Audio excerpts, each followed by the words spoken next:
Welcome to Choice Classic Radio, where we bring to you the greatest old-time radio shows. Like us on Facebook, subscribe to us on YouTube, and thank you for donating at choiceclassicradio.com.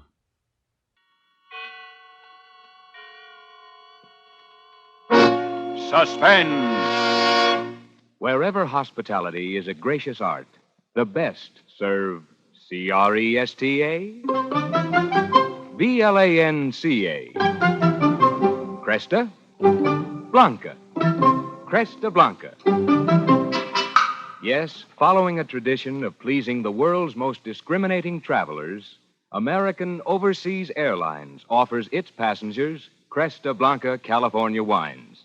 To help you distinguish your entertaining, Cresta Blanca has created a magnificent selection of wines to please every taste, to enrich every occasion. Shenley's Cresta Blanca Wine Company, Livermore, California.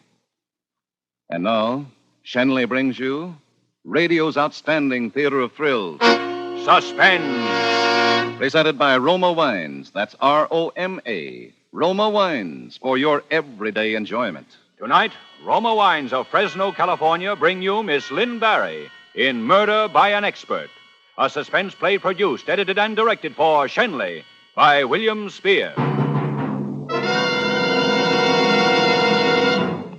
I didn't want to hurt him.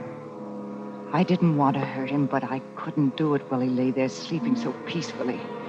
He had to be awake when it happened. He had to be awake.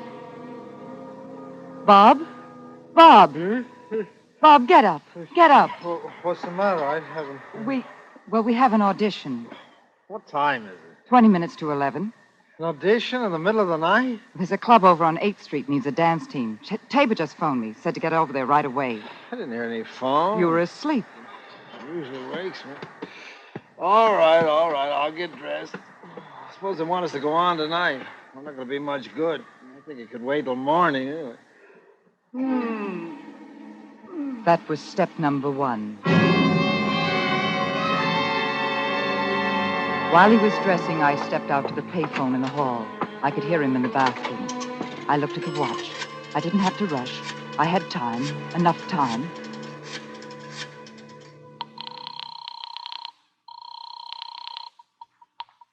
Yes? Hello, Jimmy? Was that you, Edith? Yes. Jimmy, we're battling again. I think this time it's the end. He's going to leave me. No, that's silly. Is he there now? Yes. Well, put him on. I'll talk to him. He's in the bathroom. He wouldn't come to the phone for me anyway. Perhaps it's best we split up. I don't know. No. Well, you're the best thing that ever happened to that kid brother of mine, and I won't let him do anything he'll be sorry for. Hey, suppose I drop up there now and see him. I don't know, Jimmy. I'll be right over, kid. You just sit tight. Leave it to me. I've been managing that spoiled little brat for years. I'll be right up there. Yes, Jimmy. Step number 2.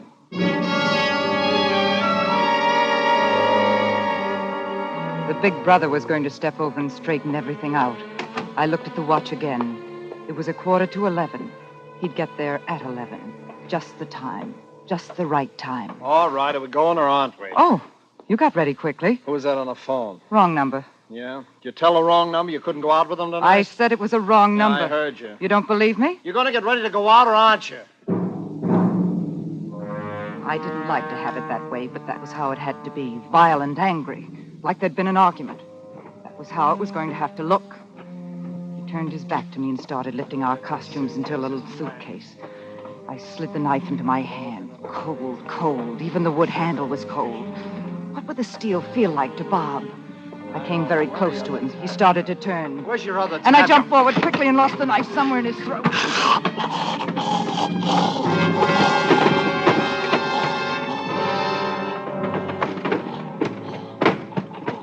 I hadn't meant to let the knife slip out of my hand that way.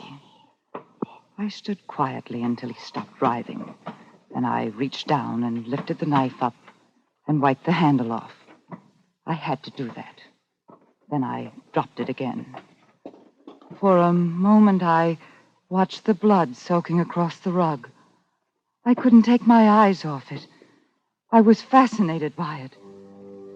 Then I snapped awake. I looked around the room. I don't know what for. I'd taken care of everything, but I looked anyway. And then I saw it. The little pocket watch that George had loaned me for the timing because everything had to be timed right, just right.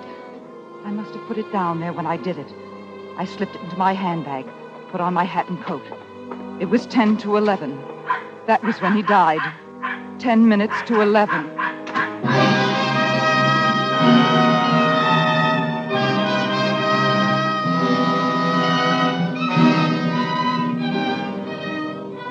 For Suspense, Roma Wines are bringing you Lynn Barry in Murder by an Expert. Roma Wines' presentation tonight in radio's outstanding theater of thrills, Suspense.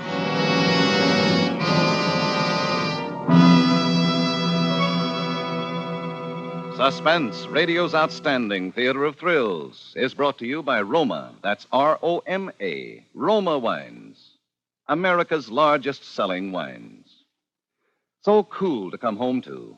That's what thousands are saying about that wonderful warm weather thirst quencher, Roma Wine and Soda.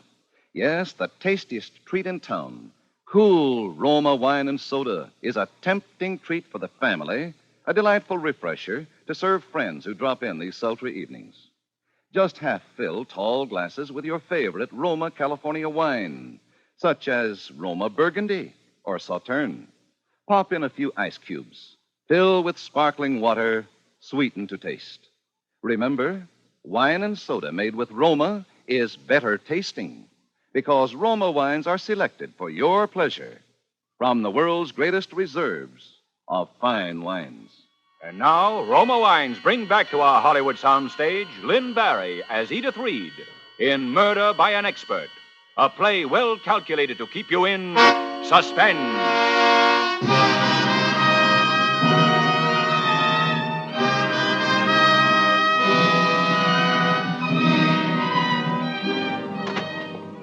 It was 10 minutes to 11 when I slipped out of the apartment. The timing had to be right, just right. That was when I'd killed him. 10 minutes to 11. I had to get away quickly now. It had to be the back stairs. I went down them as quickly as I could, my heart beating wildly. If anyone saw me, it was the end. I'd die in the chair for what I'd... Pinky, not till we go down, Pinky. There's the elevator. Oh, Pinky wants to go down the stairs. No. Yes, Pinky? Oh, the elevator. Very well, Pinky, the elevator it will be. Pinky should have said so the first time. Come along, Pinky. I was trembling violently when I hit the street. Nobody had seen me. Nobody had seen me. I lost myself in the Broadway crowds. But all of a sudden, I didn't want lights. I wanted quiet and shadows. I cut across the park. I passed the apartment house once. There was no one around. I came back and dove down the stairway marked service entrance. I walked through the cellar. Edith, here, over here. Oh, George. Did anyone see you come in? No one. I'm sure no one did. Oh, George. Come on, up the stairs here. I thought we might use a service elevator, but it's too risky. It's only one flight up. Steady now. Corridor's clear. Come on, come on.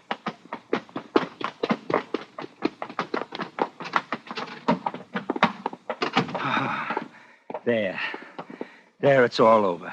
It's all over, Oh, dear. George, hold me. I'm shivering so. Well, it's all over, dear. It's all over now. There were no more things to do now. No more steps to take cautiously, carefully. I was on the top of the ladder now, and I could reach out and pluck the stars right out of the sky. I had to stay up there. I had to stay up there.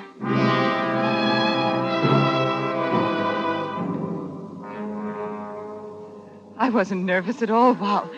You'd have thought I'd been doing that sort of thing all my life. Oh, you're wonderful, Edith. All I remember is the blood on the carpet. It'll have to be cleaned, you know. Mm-hmm. We will be happy now, won't we, George? Oh, that will be the police. Oh, I'd forgotten. I was thinking it was all over. It's just this little more.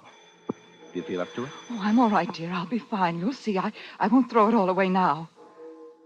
Open the door. Ms. Reed? Yes?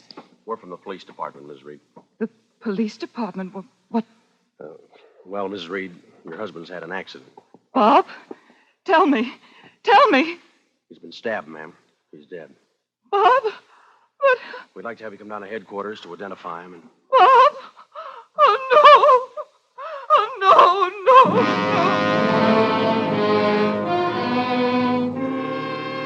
I cried then. It was sort of a release. I was tired and lost all of a sudden, and I cried real tears. I knew they would be impressed. I was crying because I was tired, and they would think I was crying because of Bob. And that was good. That was good. I thought we might go downtown in a police car. Instead, they had a cab waiting, and they were considerate, and they drove slowly. Only they drove slowly along Broadway, and I couldn't ask them not to. And I had to close my eyes to keep out the light, to hold down the memories. And that was good, too. They thought the pain I was having was grief over Bob. he's in here. This door here. On the table here. Just a lump under a white sheet. Just a long lump under a white sheet, all that was left of Bob. All that was left of the man who'd been my husband. I'll have to take the sheet off his face now, Miss Reed. Steady. This your husband? Yes. Yes, that's Bob. Steady. Steady. That'll be all in here, if you'll come with me.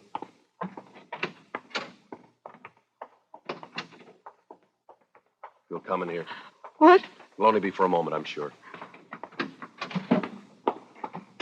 This is Lieutenant Milgram in charge of the case. This is Miss Reed. Oh, Mrs. Reed. Now, won't you sit over here? Thank you. I know you must be under a terrific strain, and I won't keep you any longer than I have to, Mrs. Reed. I'll make things as easy for you as I can. And this is George Lee. How do you do, Mr. Lee? How do you do? We've all been terribly shocked by this. Yes. Who would want to kill Bob? He had no enemies.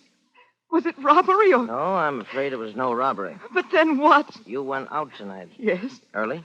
Yes, at about 7. I don't know the exact time. Close to 7. The doorman would know. As we asked him, he said 7. When did you return to your apartment? I hadn't been home all night. Where were you? Well, she was at my place. You must know that. Your men picked us up there. Uh-huh. Yes. Yes, she was with me. Oh, on business, I assure you. Mr. and Mrs. Reed were two of my dearest friends. I'm a dance director. I was working with them on a routine. He had wanted me to say I'd been in another man's apartment. He had wanted me to come right out and say it. Cops thought it was unnatural to be too good. They became suspicious if you were too good. There was a leaky water faucet that kept dripping somewhere in the room. And you stayed in the apartment till now? Yes, of course. I see. What time did you get to Mr. Lee's apartment? About 7:15, I guess. Doorman up there? Yes. Suppose he saw you go in? Yes. Oh, look, Inspector. Lieutenant. I'm sorry, Lieutenant. You're not thinking that Edith here could have had anything to do with this horrible thing? I didn't say so, did I? Well, I can assure you that Mrs. Reed did not stir from my apartment all evening. Uh-huh. Well, before you left your own place, Mrs. Reed, you asked a neighbor to go into your apartment at 11 o'clock and wake your husband up, didn't you? Yes. Bob was supposed to come with me to Mr. Lee's, but he had a headache and said he would lie down for a while. Try to sleep it off and join us later. I asked Mrs. Ryan to drop in on him at 11 and wake him. Uh-huh. I knew he would sleep it out if I left him alone, and I did want to get this routine finished. I see. Mrs. Ryan didn't stab him. No, Miss Ryan didn't stab him. She went in at 11, as you told her, and she found Mr. Reed lying on the rug and someone standing over him with a knife in his hand. Who? What? Who? Joe, ask one of the boys to ring in, Yes, sir.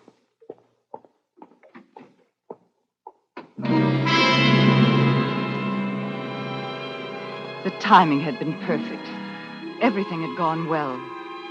I was aware that I wasn't shivering anymore. I was complete master of myself now. I had nothing to be afraid of now. Why, he'd even picked up the knife. Edith. Oh, Edith, thank heaven. Jimmy, what? Edith, will you tell these guys what's what? They seem to be in some kind of a fog. They think I killed Bob. I don't know what's happening to me, but... Easy. You don't mean he? Yes, he's the fellow Mrs. Ryan found with a knife in his hand, his own hunting knife. Oh, no, that's impossible. Bob was his brother. Jimmy, I know you didn't do it. Well, of course I didn't do it. Tell him about the quarrel. Tell him about the phone call. About the quarrel? The phone call? Yeah, tell him that I was sort of a misfix-it for you two when things got out of hand. Tell him how I felt about Bob and you. What quarrel, Jimmy? What phone call? What quarrel? Well, the one you had tonight with Bob. I? What's the matter? Tell him about calling me up. Jimmy, what are you talking about? What am I talking about? You called me tonight from the apartment and said you and Bob were splitting up and... Well, why are you shaking your head? I just don't know what you're talking about, Jimmy. Bob and I didn't quarrel. I didn't call anyone. What time did the call come? Oh, about 11:15, and around that, I said I'd be over and try and straighten things out. Mrs. Reed was with you at the time? What? Oh, yes, certainly. Did you make any calls? No, none. Edith, for heaven's sake! Was anybody with you when you got the call? No, I was in bed. It was your knife, wasn't it, Mac? Oh, yes, but I don't know how it got to Bob's apartment. It was there when I got there. Bob was dead when I arrived. You quarreled with your brother on occasion, didn't you? Not quarrel. No, I was the older brother. I had to straighten him out once or twice. Mrs. Ryan says you often quarreled with him. Oh, they weren't quarrels. Edith, she used to call up when things went wrong, and I'd hustle over and help out. I had a lot of influence with Bob. I tell you, Oh, Edith, you're kidding with me. Tell him how I felt about Bob. Go on, tell him. You killed him. You killed him. Edith! I told you I loved him. I told you that the last time you asked me to leave him and go with you. I told you that the last time and the time before that and the time before that. Edith, you... You mean he and your husband quarreled over you? Yes. Edith, you don't know what you're saying. You had to kill him. Love you. I hate you. I hate you. What? I'll die hating you. She's crazy. You're lying or Take him something. away. Edith! Edith!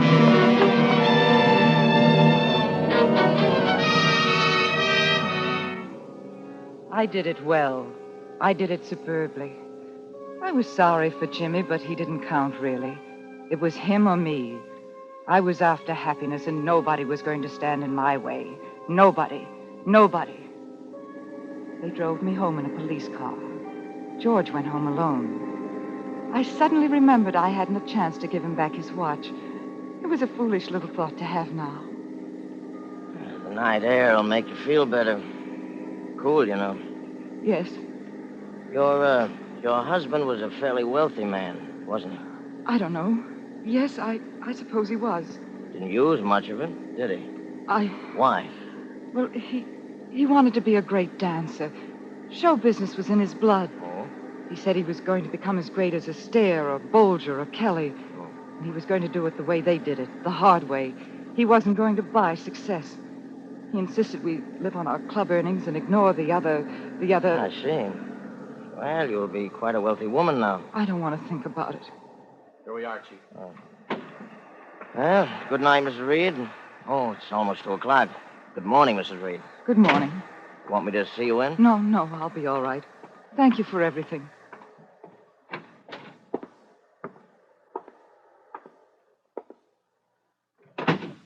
Oh, good evening, ma'am. Hello, Joseph.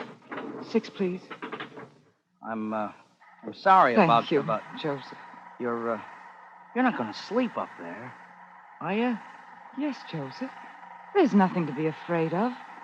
When you love someone the way I love Bob, it... Oh, yeah, I understand, ma'am. You're right. Oh, here we are, ma'am. Thank you, Joseph.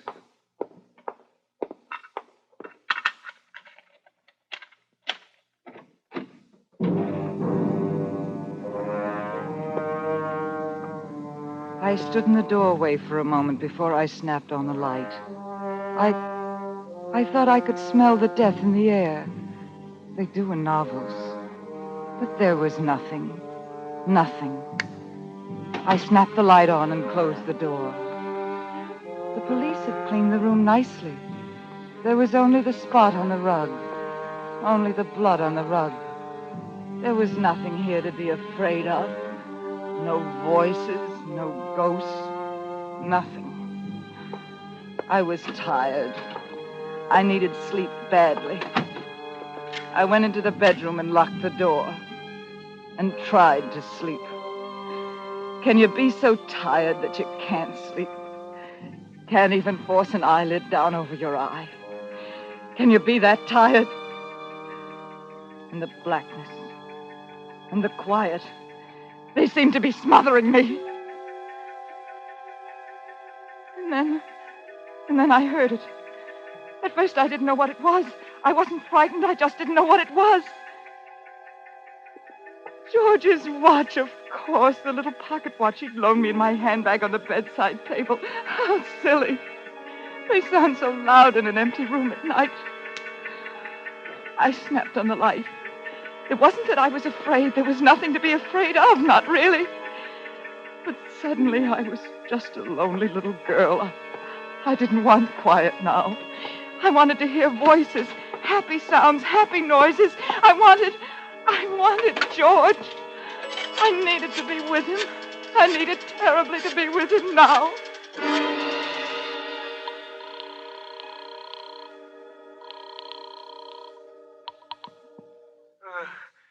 Yes? George? Oh, Edith, what's the matter? I forgot to give you back your watch. Oh, Edith, don't be silly at a time like I this. know it. It isn't really that. Well, what is it? I've got to see you. I'm coming over. No, wait. At this hour, it's silly, Edith. It's dangerous. I can't help it, darling. I've got to see you. Oh, wait a minute. Not here. There's a little place on 7th Avenue, an all-night lunch place near 40th. Dillard's, I think it is. Right away. All right.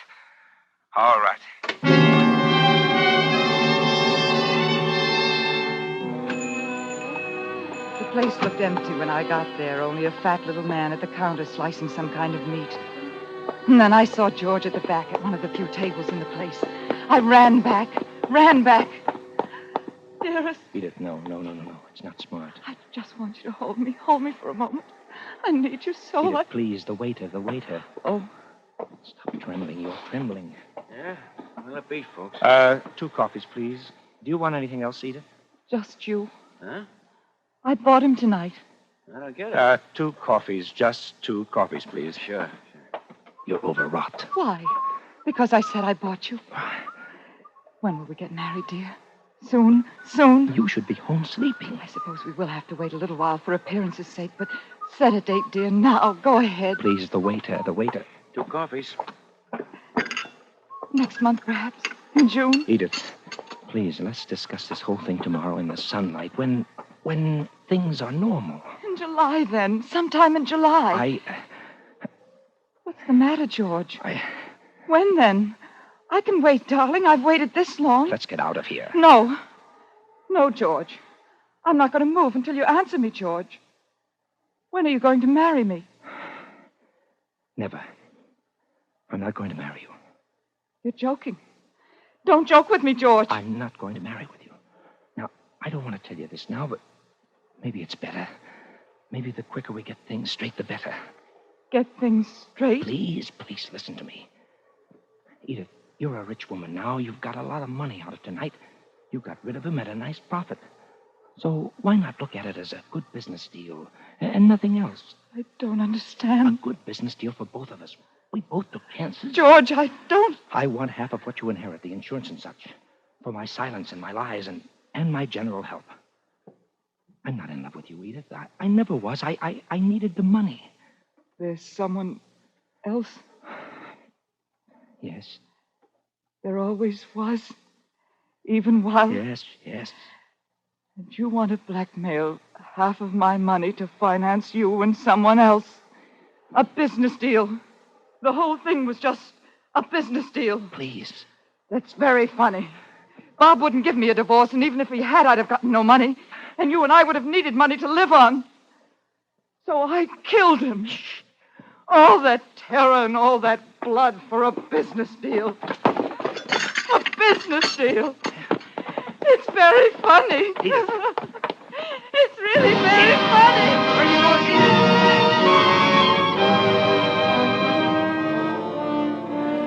I got out of there somehow and back to the apartment. Oh, I knew what I was going to do. I knew exactly what I was going to do. I took the little watch out of my handbag, the little pocket watch that George had loaned me so that everything would Go right. Just right. The little watch with his initials on it and the inscription from his father. I held it in my hand a moment, listening. Then I set the hands back to 10 minutes of 11. The exact time. The time he died. The time I killed him. Then I put the little watch down on the floor and ground it under my foot. I picked it up and listened. It was stopped. Broken and stopped. Stopped at 10 minutes to 11.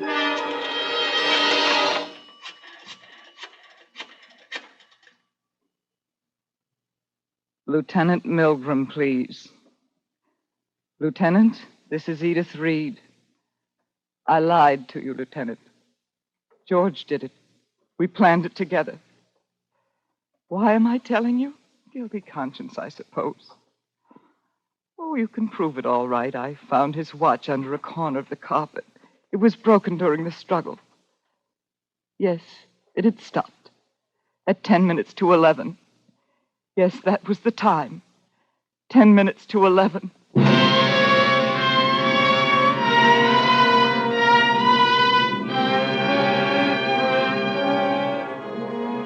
It's terrible to love someone as much as that. I wonder if the other one loved him that much. But he'll never know now. And I suppose he'll never forgive me. George will never forgive me.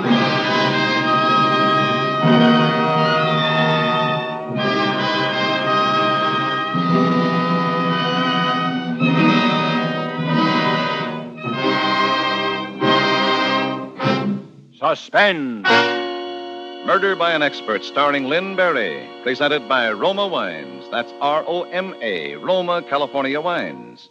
Those better tasting wines from the world's greatest reserves of fine wines. Better taste is the reason Roma Wine and Soda is one of America's favorite summer refreshers.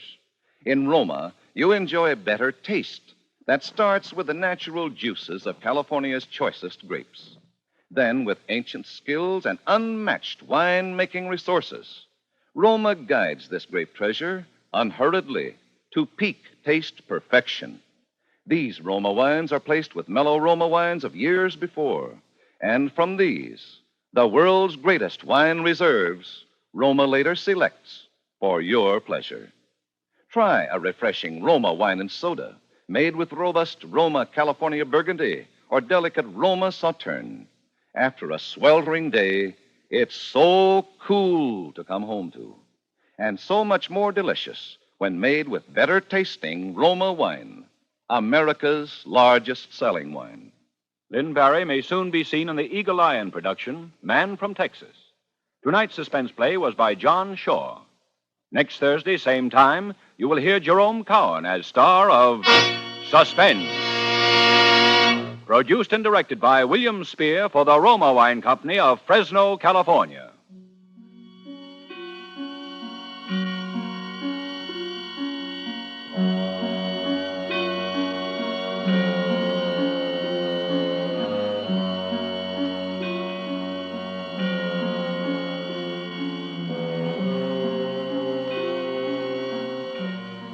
Stay tuned for the thrilling adventures of the FBI in Peace and War, following immediately over most of these stations.